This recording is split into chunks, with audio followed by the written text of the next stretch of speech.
สองสีพระมหาราชครูเกษราปัญญาปรมาติกาจารย์จากวัดดับภัยเชียงใหม่สืบสานเวลาผ่าน131 ปีนานไกลวัดพระบาทอุดมรุ่งเรืองงามตาเจ้าน้อยบุญทาวงศาข้าหลวงพวงเชียงใหม่ปกครองหัวเมืองฟ้าทุ่มเทแรงกายแรงใจทุกชาติพันธุ์รวมใจรักษามัคคี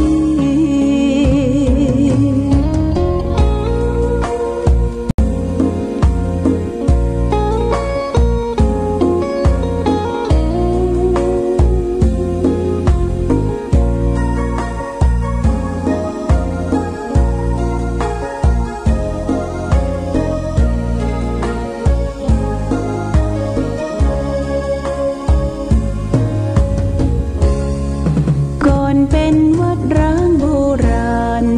สืบสาน2524พระมหาราชครูเกษราปัญญาปรมาติกาจารย์จากวัดดับภัยเชียงใหม่สืบสานเวลาผ่าน131 ปีนานไกลวัดพระบาทอุดมรุ่งเรืองงามตาเจ้าน้อยบุญทาวงศาข้าหลวงพวงเชียงใหม่ปกครองหัวเมือง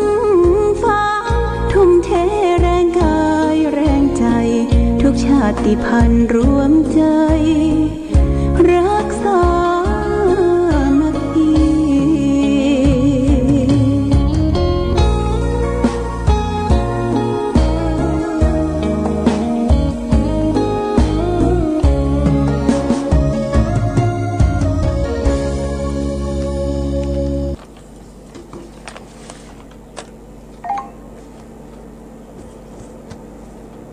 เจริญสุข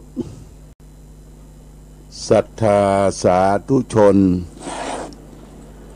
ญาติโยมท่านพุทธบริษัททั้งหลายวันนี้รายการธรรมประทีปส่องต่างก็ได้มาพบปะกับพ่อแม่พี่น้องศรัทธาสาธุชนญาติโยมแห่งครั้งหนึ่งวันนี้เป็นวันจันทร์ที่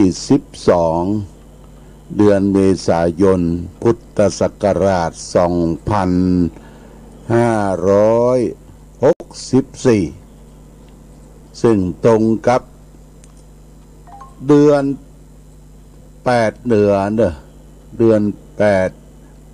8เหนือเดือน6ใต้ขึ้น1ค่ำญาติโยมวันนี้ขึ้น1ค่ำเดือน8เดือน8เหนือเดือน6ใต้เป็นวันจันทร์เป็นวันเริ่มต้นทำการทำงาน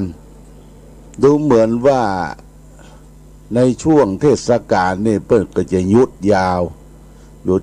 เพราะวันพรุ่งนี้ก็เป็นวันตะเลิงขึ้นปีใหม่สงกรานต์2564วันที่13เป็นวันสังขารล่องแต่ที่จริงล่องตามปกติพื้นเมืองนี่จะล่อง14แต่เขาก็กำหนดเอาสากลญาติโยมสากลทั่วโลกว่าวันที่13เนี่ยเป็นวันขึ้นปีใหม่ของล้านนาของพี่น้องตั้งยังใหม่ตั้งพม่าตั้งโชนที่เขาถือกันมาตั้งแต่โบราณกาลกาตวานี้วันที่11เป็นวันอาทิตย์ญาติโยมก็ได้ทำการปิดโครงการบวชสามเณรภาคฤดูร้อนของวัดพระบาทอุดมน้ำบ่อสาวาก็การปิดโครงการนั้นก็คือทีแรกก็จะมีการอบรมอยู่2 ภาค 2 ตอนภาคแรกเรียกว่าอบรมทฤษฎี ทฤษฎีนั่นก็คืออบรมเรื่องศาสนพิธีพุทธประวัติธรรมะและก็วินัยสำหรับพระเนนที่บวชใหม่จะต้องศึกษาร่ำเรียน7 วันเอาบวชตั้งแต่วันที่6มาเนี่ยญาติโยมวันจักรีก็มาถึงวันที่11แล้วก็ภาคปฏิบัติที่แรกก็จะมาจุมกันในวันที่18วันอาทิตย์แต่ว่าโรคโควิดนี่มันมาแหมระลอก3นี่ญาติโยมมันเกินกว่าประมาณที่จะป้องกันและรักษาก็เลยเป็นการปิดอบรมสามเณรภาคฤดูร้อนไปตลอดกาลในช่วงปลายเดือนนี้แต่ว่าสามเณรภาคฤดูร้อนพระพี่เลี้ยงก็จะมาจุมสัมมาคารวะพระผู้ใหญ่ตลอดถึงพระวิทยากรพระพี่เลี้ยงแห่งครั้งหนึ่งในวันอาทิตย์ที่18เวลาสัก9 โมงครึ่งทำ3 พิธีกรรมคารวะพระผู้ใหญ่อุบาจารย์เรียบร้อยก็จะรับประทานอาหารพร้อมกันแล้วก็เลิกลากันไปอันนี้ก็หลังจากนั้นก็จะจะได้ปะกันได้เปิดเทอมใหม่เดือนพฤษภาคมอันนี้เป็นโครงการบรรพชาสามเณรภาคฤดูร้อนที่คิดว่าในช่วงหลังจะออกเดินธุดงค์ไปวัดนั้นวัดนี้ก็โครงการนี้ก็หมดไปในญาติโยมนะต้องเฝ้าระวังนี่อย่างเด็ดขาดก็คือโรคภัยไข้เจ็บโควิด19แล้วรอบ3เนี่ยมันระบาดโดยเฉพาะอย่างยิ่งจังใหม่เขาเนี่ยนะจังใหม่รอบนอกโอ้วันหนึ่งก็ป่วยไปหลายคนมันบอกให้แสดงอาการตัวใดเนอะคนหนุ่มคนสาวเนี่ยบอกให้ได้แสดงอาการไอตึกเตี้ยไอเป็นเตื้อไอแค่เป็นเตื้อน่ะถ้าเฮาไอเป็นขี้มูกน้ำลายหายใจฟืดเนี่ยญาติโยมนะไปพบแพทย์พบหมอเปิ้นจะคัดกรองวัดไข้แล้วก็โรงพยาบาลสนามเปิ้นได้จัดไปแล้วมีประมาณ800หรือ 1,000 เตียงที่ศูนย์การค้านานาชาติที่แม่ริมนะศูนย์การค้านานาชาติที่แม่ริมเปิ้นได้จัดเตรียมความพร้อมสำหรับที่ทางโรงพยาบาลต่างๆที่จะได้จัดส่งไปที่พบเชื้อเนี่ยจะต้องไปพักรักษาที่นั่นอย่างน้อย14 วัน 2 สัปดาห์เนี่ยญาติโยมนะ14 วัน 2 สัปดาห์เพราะฉะนั้นประเดี๋ยวนี้โอ้เป็นที่ลำบากแต่ที่จะได้มีความสุขสนุกสนานเล่นน้ำเล่นหนองสงกรานต์สระเก้าดำหัวพ่อแม่เขาก็ต้องฟังกรรมสาธารณสุขฟังกรรมของทางรัฐบาลที่ได้ประกาศสถานการณ์ว่าอยู่บ้านเพื่อชาติจะไปอลองต้องแต่งไปนั่นไปนี่ถ้าไปแล้วต้องมีผ้าปิดจมูกปิดปากแล้วก็เจลล้างมือญาติโยมเจลล้างมือนี่จะไปขาดต้องทำความสะอาดนะสกปรกบ่ได้เด้อแมงนี่มันชอบสกปรกอย่างผ้าครัวบาดตึงบาดตากบาดซักนี่นะโอ้มันไปมักหมมอยู่ที่นั่นน่ะไม่ใช่ยังกลัวตายเว้ยบ่ได้ญาติโยมนะกลัวตายเว้ยนะเพราะฉะนั้นวันพรุ่งนี้ญาติโยมเป็นวัน13 เมษายนเป็นวันสังขารล่องญาติโยมก็เก็บเมียดครอบครัวอันใดที่มันสกปรกลกลุงลังมะหมมสะสมไว้เป็นเครื่องใจไม่สอยเป็นเสื้อผ้าอาภรณ์ที่นอนหมอนมุ้งเปิ้นเอาไปตึงไปซักไปตากเมื่อวันที่11นี่หลวงพ่อก็เอาผ้าต้วบหลวงพ่อเนี่ย2 ผืนใหญ่เนอะเอาไปซักที่เปิ้นรับซักผ้าที่มีเครื่องใหญ่โอ้เปิ้นซักผ้านี่เปิ้นจะใส่ถุงมามอบเพื่อแต่เขาจะจ่ายค่าซักคือเปิ้นค่าคนซักค่าบริการค่าผงซักผ้าค่าเครื่องเปิ้นอันนี้เป็นธรรมดาญาติโยมนะเขาบริซักด้วยตนเองนะนี่เป็นผ้าใหญ่ แต่ผ้าน้อยๆนี่ก็ซักด้วยตัวเก่าญาติโยมนะถ้าเป็นผ้าจีวรผ้าอังสะสบงนี่ซักชุดสองชุดนี่บ่ใจเครื่องเด้อหลวงพ่อนะซักคนเดียวซักคนเดียวใจมือสู่สีซักแล้วก็ซวกแล้วก็ไปตากมาได้แดดได้ลมเนี่ยญาติโยมวันพรุ่งนี้นะสังขารล่องเนอะโบราณนั่นเปิ้นฮือเพี้ยวกวาดอาวาสสถานที่สละสลงคือมีความสะอาดสะอ้านเก็บยักใหญ่เก็บฝุ่นละอองเช็ดถูในบ้านในจองเฮาฮือมันมีความสุข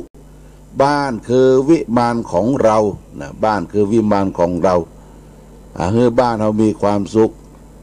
โคกไหตะไลปากห้องน้ำห้องท่าเข้าไปดูมันสกปรกรกลุงลังไปซื้อน้ำยามาคัดมาถูในห้องครัวในห้องครัวนี่ญาติโยมสำคัญโบราณเปิ้นบอกว่าไปวัดให้ดูฐานไปบ้านให้ดูครัวนะญาติโยมไปวัดให้ไปดูที่ฐานคืออย่างคือส้วมถ้าส้วมสะอาดเก็บกวาดมีอย่างเก็บไว้เป็นที่เป็นตางก๊อกสำระก๊อกน้ำใจแล้วต้องควบไว้ไม่ใช่หงายนะไม่ใช่หงายคือน้ำเต็มครั้งเนี่ยใจน้ำละควบไว้เนี่ยและสะอาดสะอ้านห้องน้ำห้องท่าเนี่ยไปวัดให้ดูฐานถ้าไปบ้านจะสะอาดต้องไปดูครัวญาติโยมเด้อดูห้องครัวโอ้คกไห้แต่เลยปากเหื่อยะหยาดไปบางคนยะกินยะว่าคกบะล้างญาติโยมคกบะล้างเอาน้ำแกงใส่แล้วก็เอาแกงคกแกงแล้วก็เอาปาก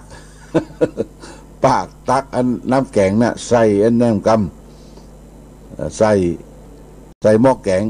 มาใกล้เอาปากกกมาแล้วมาตักแกงเนี่ยโอ้เนี่ยจ้องจัดไว้เป็นอย่างเลยญาติโยมในโรงครัวนี่นะนี่มันสะอาดสะอ้านน่าอยู่น่าอาศัยน่ากินแล้วเราจะปราศจากโรคภัยไข้เจ็บ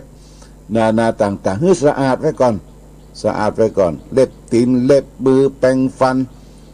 จะไปให้ปากมันเหม็นจะไปให้ตัวมันกินสาบตึญาติโยมนะปีใหม่นี่สำระสะสางลังโซ้ยตั้งกายตั้งใจเน้อตั้งกายตั้งใจตั้งกายที่อยู่อาศัยเอาก็ให้มีความเป็นระเบียบเรียบร้อยตั้งจิตใจก็ทำจิตใจให้ว่างนึกถึงคุณพ่อคุณแม่คุณผู้เฒ่าผู้แก่ครูบาอาจารย์พระเจ้าประสงค์พระเจ้าประสงค์นี่ก็จำเป็นจะต้องไปสะเก้าน้ำหัวบอกว่าวัดไหนเปิ้นนำจิตนำวิญญาณนำศรัทธาญาติโยมไหว้พระสวดมนต์ญาติโยมช่วยลืมทุเจ้าก่อนเด้อทุเจ้านี่มีความสำคัญเป็นว่าสะเก้าดำหัวตุเจ้าพระสงฆ์พ่อแม่ครูบาอาจารย์เป็นฮีตหอยโบราณสืบสานกันมากันมาถึงปัจจุบันนี้เดือนจีปีใหม่ก็สรุปว่าปีใหม่นี่ก็ถือว่าวัน13สังขารล่องวัน14วันเนาวัน15พยาวันขึ้นวัดวันที่16วันปักปีเนี่ยญาติโยมแต่ว่าตามปกติพื้นเมืองของวัดธาตุคำล้านนาเชียงใหม่วัน14สังขารล่องวัน15วันเนาวัน16เป็นวันพญาวันอันนี้เขาก็หูไปหูมันญาติโยมหูไปหูมันแล้วก็ในช่วงสงกรานต์ปีใหม่ญาติโยมจะต้องปูชาเตียนเวลาปูชาเตียนเนี่ยญาติโยมต้องดูแลนะเฮ้เตียนมันดับกันนะเตียนรถเคาะสืบชะตารับโชคหรือบางอันก็ตามในบอกนอกบ้านนอกจองหรือตามที่ศาลพระภูมิเจ้าที่ก็ได้เอาอย่างมาห้องก้นเตียนเนี่ยห้องก้นเตียนแล้วก็ร้องให้เตียนบรรดับแล้วก็รับบางอันโอ้เตียนมันเวลาเขาตามเตียนเนี่ยญาติโยมสุดท้ายเนี่ยไส้เตียนมันจะโย่งนะคำว่าจะโย่งอย่างไรคือมันหมดแล้วมันจะโย่งออกละทิ้งลงมาเนี่ยประสบการณ์ที่หันมาเนี่ยโอ้ไม่พรมพ่องไม่เสนาสนะพ่องเขาก็นึกว่ามันเป็นอย่างนะไส้เตียนเนี่ยมันจะมอดแล้วมันโย่งออกมาเนี่ย มันดีดตัวขึ้นมาแล้วก็ใส่เตียนที่โต๊ะค้างที่ติดไฟนั่นก็ติดไปตามปืนตามฝาถ้ามีไอ้หยังเป็นเชื้อเพลิงมีกระดาษกระเดิดอย่างเชื้อเพลิงนี่บุ๊บปั๊บบุ๊บปั๊บไฟไหม้บ่ได้สักอย่างญาติโยมนะบ่ได้สักอย่างนี่ต้องระมัดระวังนี่ฝากเป็นข้อคิดญาติโยมท่านสาธุชนโดยวันนี้เอาธรรมะมาฝากครั้งธรรมญาติโยมครั้งธรรมแต่ว่านี่ได้อู้ถึงหลักของพระพุทธศาสนาเรียกว่าโอวาทปปติโมกข์เกี่ยวกับอุดมการณ์หลักการและกับวิธีการวันนี้จะเอาเรื่องของสัทธรรมมคารวกถาว่าด้วยการเคารพพระสัทธรรมการเคารพพระสัทธรรมหมายเขาว่าอย่างไรญาติโยมพระองค์ได้ตรัสเป็นภาษาบาลีไว้ในหมวดสังยุตตนิกายพระไตรปิฎกเล่ม15หน้า271ได้ตรัสว่าพรหมภาสิตะคารวะสูตรพรหมสังยุตสังยุตตนิกายสกตวรรคพระองค์ตรัสเป็นภาษาบาลีว่าตัสมาหิอัตตกาเมนะมหัตตมะพิคังคตาสัทธัมโมครุกตโพสรังพุทธานะสาสนังแปลว่าเพราะเหตุนั้นแหละบุคคลผู้รักษาตนเมื่อจำนงความยิ่งใหญ่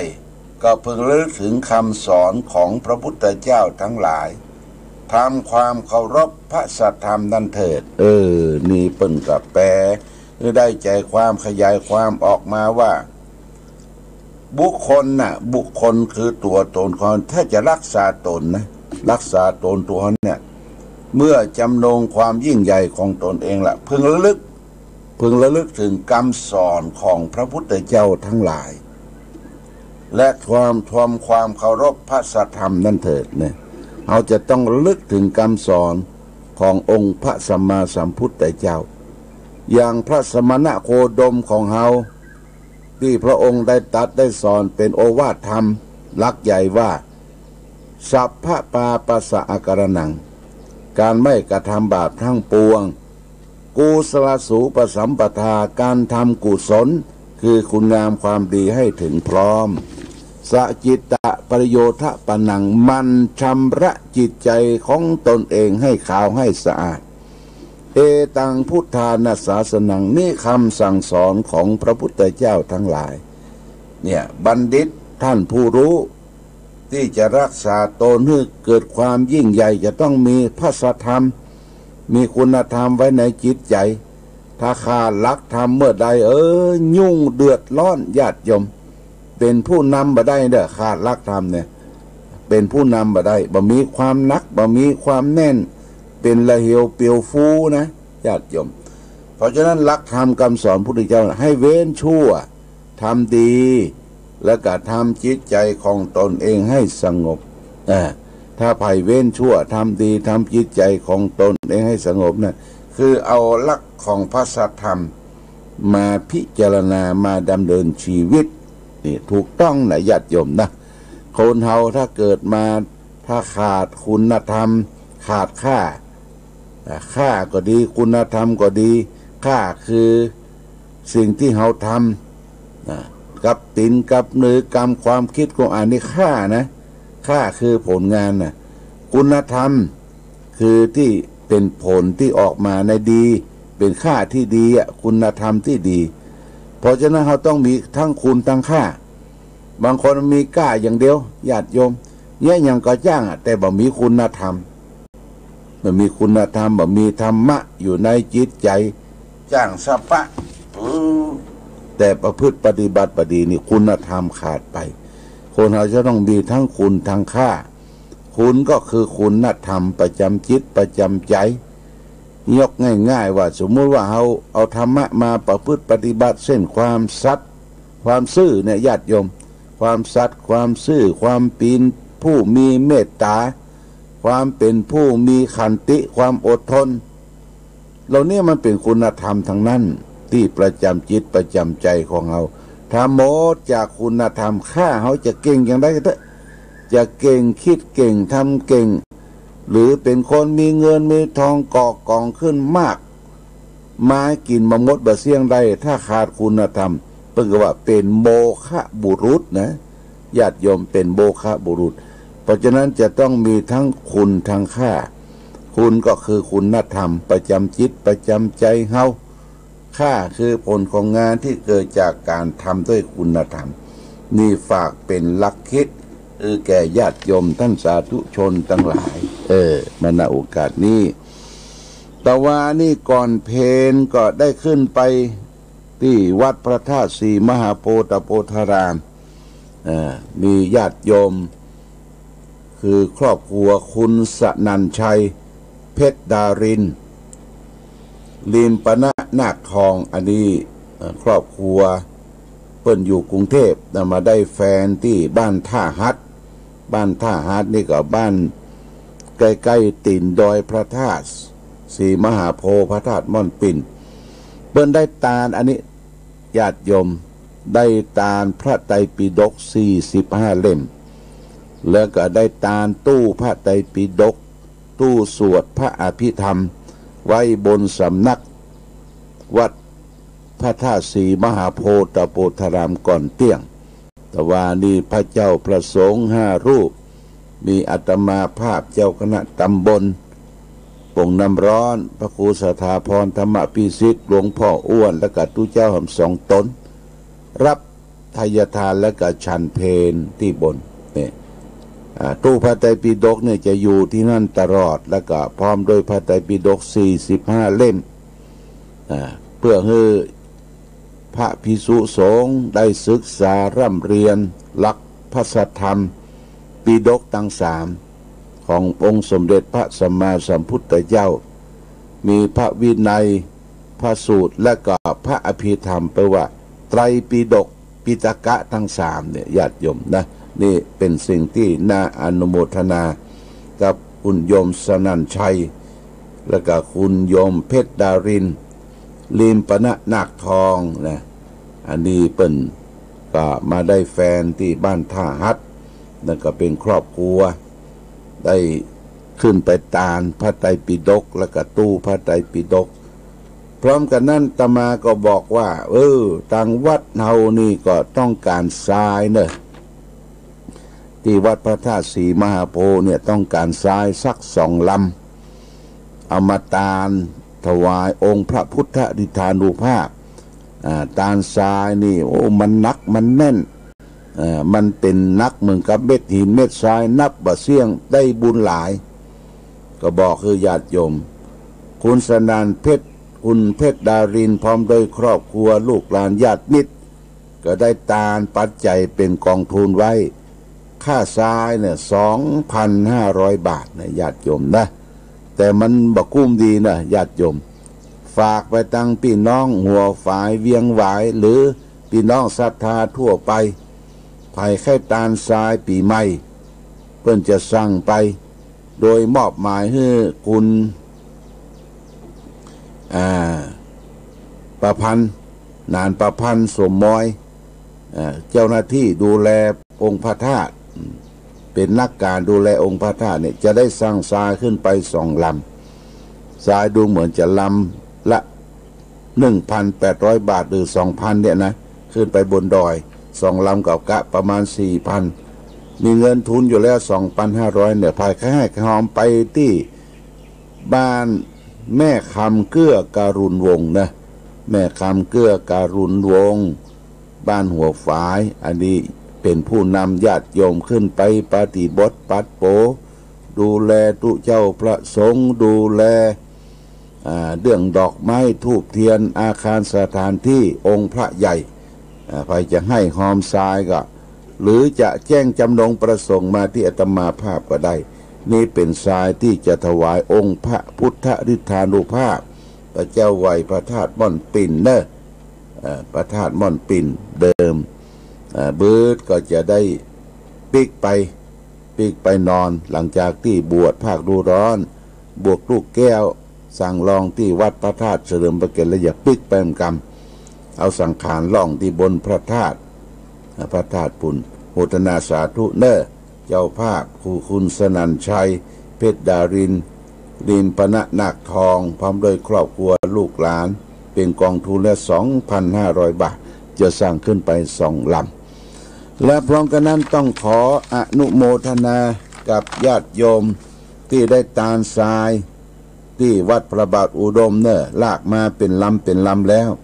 ส่วนหนึ่งก็เอาไปจุไว้หลังธาตุส่วนหนึ่งก็เอาไว้โชว์ที่หน้าศาลาการประเรียนอันนี้แกได้ก่อเป็นกองเจดีย์ทรายประเด็นนี้เปิ้นขนมาละนะก็มีแม่เพ็ญพรชัยเกตนายประดิษฐ์ชัยเกตแม่อำนวยทองชัยนี่1 ลำบ้านสวน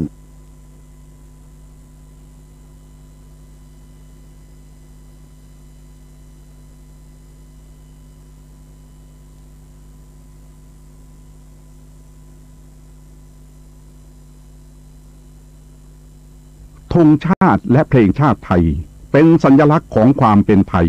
เราจงร่วมใจยืนตรง